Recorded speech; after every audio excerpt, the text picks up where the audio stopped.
look like Tom Brokaw. It is so official. You should stack them together. Dun, dun, dun, dun. This is Paul and Ian. Welcome to another McSoss video, and today we are joined by Xion and Xander, the next generation of comic book fans. This is a McSoss internship. What are we gonna have them do? What we do, act like fools, Get Matt, talk about comic books. Get Matt Cokes for the podcast. Oh, we should do that. These are my very good friends' kids. They're in for the week, and they are fans of the McSoss brand. Yeah. The ones that their father filters through to them that don't have F words or C words or all of the other letter words that we use with regularity. So they've listened to 2 episodes. Yeah. But I've got a sense that Xander's seen a little more than would be expected, which is just fine. Not for you. Yeah, not for me. Not for another 5 years. Yeah. Yeah. I can look how tiny you are. You're so little. Yeah, I know. So tonight we wanted to talk about Spider-Man Homecoming. You guys are both Spider-Man fans. Yes, indeed. Are you happy about Homecoming? Are you sad that Andrew Garfield's out? Do you want more Tobey Maguire? To be honest, I really think that Tom Holland's going to do a great job because he actually looks like a teenager, and he's very funny, and that's how the Spider-Man character was supposed to be played. And I think it's just going to be a really good reboot of the Spider-Man series.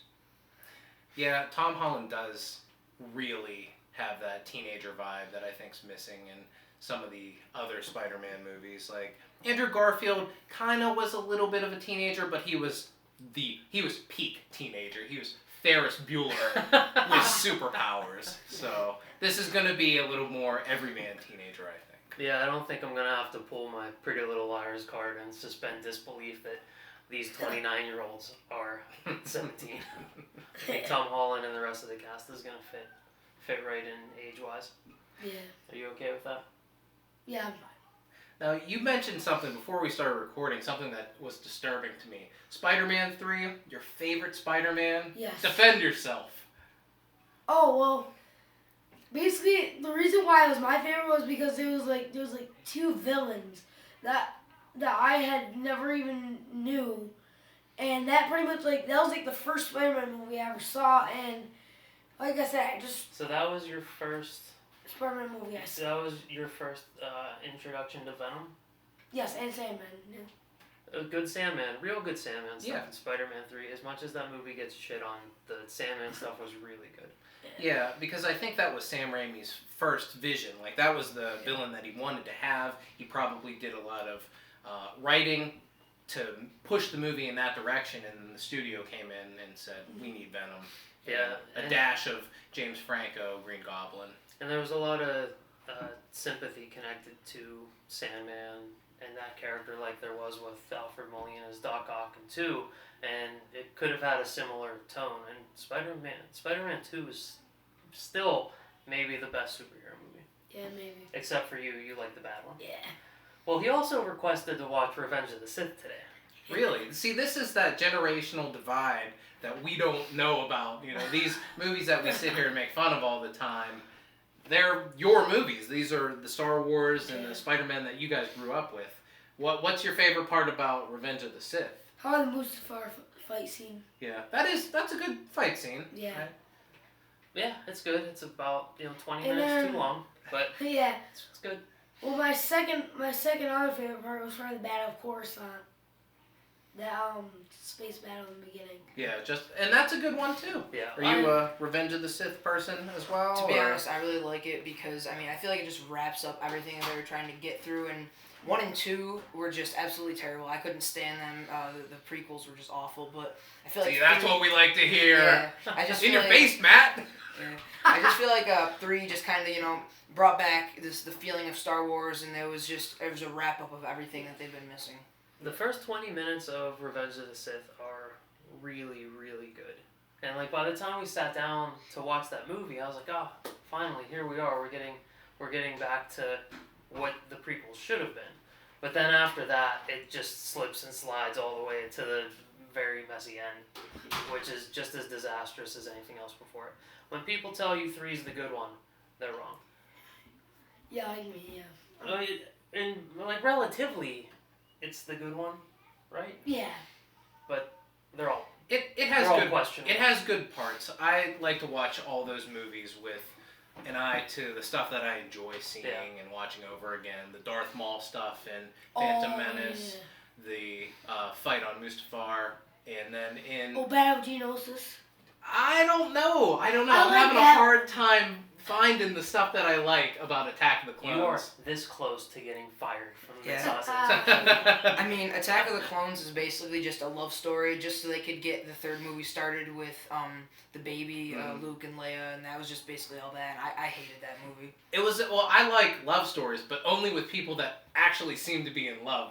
Those two people, not at all. No chemistry. And I mean, isn't there like a 20-year age difference between those two? Calm down. Roughly. 20 years. Maybe a 10. What was it? It was like It's what? she's 8? like I feel like 8 is right. yeah. 20. I thought he's Hyperbole. I thought Yeah, a he's little 10 bit. in Phantom Menace, and she's like 16, 17. Something like that. So Yeah, you know, I 7, don't think- 8. I don't think it's so bad. It's the no chemistry between the actors that really. But the takes jump, out. but the drastic jump. You know, you're switching out these actors, and you go from an 8-year-old to a 19-year-old, and Natalie Portman still looks the same.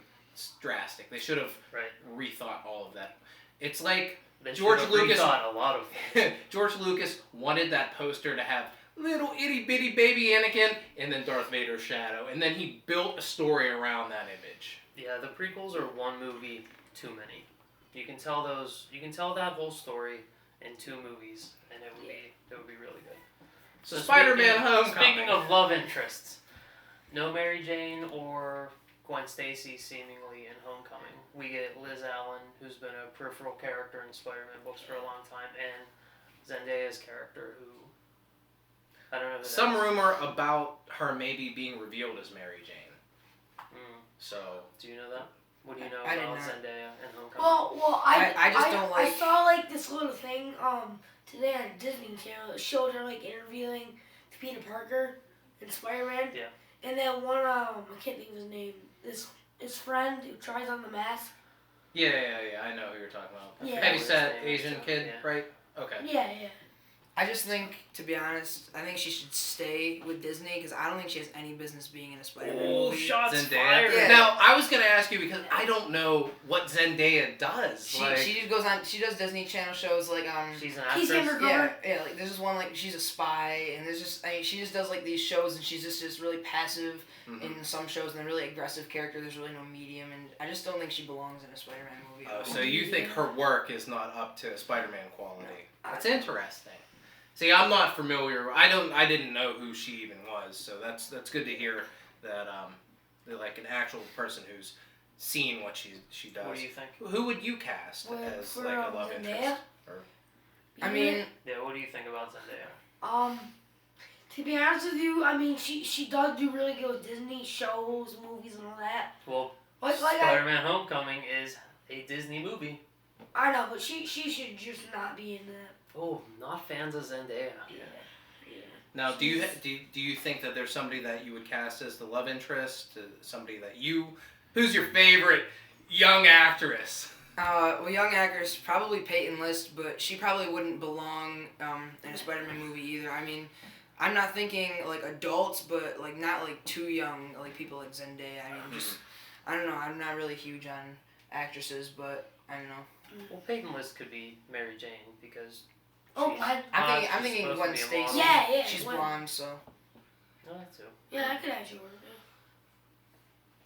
Now, my biggest gripe with the way that the marketing is being presented for Homecoming is that we kind of know all the beats of the movie already. We know that Peter Parker has the suit at the beginning, does something where that Tony doesn't agree with it. He ends up losing the suit, but still going into battle against Vulture. I shouldn't know all of the plot points, a couple of weeks out from the movie. Yeah. That's my biggest gripe. Do you guys have any complaints with us? Because that's what we do here is complain about stuff. I mean, You like guys you have any said, complaints? there's a common theme between modern movies nowadays that they give away so much in just the trailer and the teasers that it's not really enjoyable to go watch. I mean, because you know a lot of already what's gonna happen.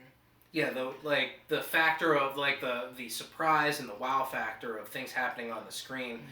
If you go to Batman v Superman, when Doomsday first appears, we should be shocked and amazed that this character showed up, or even Wonder Woman. I don't think that we should have even known that Wonder Woman was in the movie. I think it should have been sort of a surprise. Well, Batman v Superman seemed to be doing damage control through the course of the trailer releases. It got first looks at that movie got slammed, and then from that point, it was like they were always trying to be like, no, wait, but we've got this too. No, you didn't like that, but They're we've got just trying this to too. reach for action and trying to reach for people to watch it and to make it look more interesting. Yeah, but I think I don't think Homecoming needs to do that. Homecoming can show you just some very pared down stuff. It'll be good enough on its see own. what the plot is, and it's Spider-Man, it's Marvel, it's Robert Downey Jr. That's enough to sell this movie. Yeah, I mean, you should know Robert Downey Jr., Tobey Maguire, Michael Keaton are in this movie. And that's about it. Like I don't. Holland? Who did I say? Tobey Maguire. Tobey Maguire. See, I'm a dummy. You're stuck in the first You know what? Spider-Man. Yeah, you know what? I take it all back. Maybe they need to tell me more because I'm stuck in 2002. For a second, I was like, is he doing a cameo that I didn't hear about? Would you like that if he did? If he came on as that's like right. Uncle Ben because he's like right in the right age right now. He was Uncle Ben's age when they did Spider-Man. They had to get a corpse to play Uncle Ben so that the ages lined up properly. I like Tobey Maguire. I've liked him in everything I've seen him in. I'd love to see him come back, do a little cameo. Maybe just like get, Come back Peter as Ben and Riley Coffee. as a spider clone. Oh yeah. Yeah. Scarlet Spider, yeah. So do you like Scarlet Spider, Ben Riley fan over here? No, I really don't like him. That's surprising because you I like things that stink and he stinks. No. I actually like the 2099 Spider-Man. I don't know who that That is. one's actually It's basically Miguel O'Hara. Yes, Yeah, yes, yep. It's basically a different dimension, and it's the year's 2099, and he's he's sick. yeah, He was he's really kind of sick. like Rogue. He's not really like good He's per se, but he's not very bad. He's just kind of like a Yeah. I'm gonna rub. I've seen him. Like I know Mhm. what the suit looks like. I know nothing about him. You don't? I bet you don't know this though. He has these like little spikes, kind of like what Batman has. Yeah. But they have like little poison things. I didn't know that. Exactly. Yeah, it's from my Marvel encyclopedia that I have. So you have a Marvel encyclopedia. Yes. it's in And, my and you house. buy current Spider-Man comic books. No, No, but you buy Spider-Man comic books. I don't have any. No. Not right now. No. How, Or so- either of you do either of you buy comic books or anything Oh, like? I have okay. 3 comics, but that's about it. He has way more though. Yeah. What kind of stuff do you read? I mean, I really like the older stuff because I mean I just feel like there's like so much more going on, and the newer stuff there's not really much action. I mean, there's a lot of just dialogue and just like story setting and everything. But I do buy the comics just to read them because they are very intriguing. But a lot of the modern ones, like I said, they're just not the greatest. like Yeah. the new Miles Morales regular Yeah. Spider-Man book. Oh yeah. But you like more of like the '90s stuff or the '80s things? Probably more the 80s, 80s. and 90s, yeah, just in that area. Yeah. That's classic Spider-Man. I think that's really like the core of. They got Spider-Man then. '90s were a little wonky all over the place, and then like 2000s was. After the Ultimate, movies were Ultimate released. Spider-Man's great, but then since then it's just been. Well, the 2000s were also the It's all over the JMS for place, me yeah. to like sort of a different spin with a more the Totem Spider-Man storylines with Ezekiel. Ezekiel and And how do we say it? Morloon? Do we Morloon. say Morloon? What? He's a vampire, spider vampire. Yeah. So Oh, it's good yeah. stuff though. Yeah, you guys should both read that All right. while you're in. Yeah, I'll have to fix. I'll have to fix that problem right there. No going to bed tonight until those are read. Okay. No. Nice. Now, do you guys have any like closing thoughts, like anything that you're really excited about, or? Personally, I'm really excited for just the way that I don't know if anyone knows, but in the older Spider-Man comic books, the Spider-Man costume had like kind of like the webbing underneath his arms that he would help him like glide, and that was really like just shut down in the 2000s Spider-Man movies and in the Amazing Spider-Man. But I'm really glad that they're bringing that back because that's just a really cool aspect to his costume. Yeah, well, Miguel O'Hara, he also has it. Yeah, he has like a little bit more of the webbing. It's like a web cape kind of. Yeah. But my closing thoughts would probably be that when I first heard about this, I'm like, you know what? Nah, it's just probably gonna be like another boring Spider-Man movie.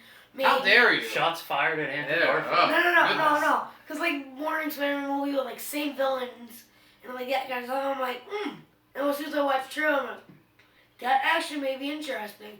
When I watched the trailer one more time, I'm like, yep, I want to see it. Vulture Because looks yeah, really Vulture. cool. Yeah, Vulture Vulture. is I'm really sick. excited for that because he's just a villain that they don't really talk about. Mm-hmm. And we haven't seen a Spider-Man movie with him in it, so I'm really excited to see And it. Yeah, I don't think he's ever. Michael Keaton looks really threatening. They got the Yeah. perfect He looks actor scary. to do that. Yeah. So you're excited about Vulture? And a double dose of the trailer. That's what really gets your juices flowing. Is that right? Yeah. All right. How about you, Paul? You're not a real big Spider-Man fan, but I'm Spider-Man enough. I like Spider-Man. I'm looking forward to this. It excitement. seems like this is probably gonna expectation. have more of the ultimate Spider-Man feel than the Tobey Maguire or Andrew Garfield movies. Yeah. So I think this one could be really cool, despite them kind of mashing Peter and Miles' worlds and just like shaking up the entire supporting cast. My excitement is probably do crazy 8s. Excitement 8. I think I expect it to be an 8. Yeah, I think I'm probably around a 9 for excitement. I'm pretty jazzed up for it. Yeah, I'm a Spider-Man guy. So yeah, I'm excited. I don't really have the I don't have the reservations about mashing up the Peter Parker and Miles Morales world because I think that they both work pretty well. They're sort of a similar through line to Teenage Experience, and it's just more of an updated version.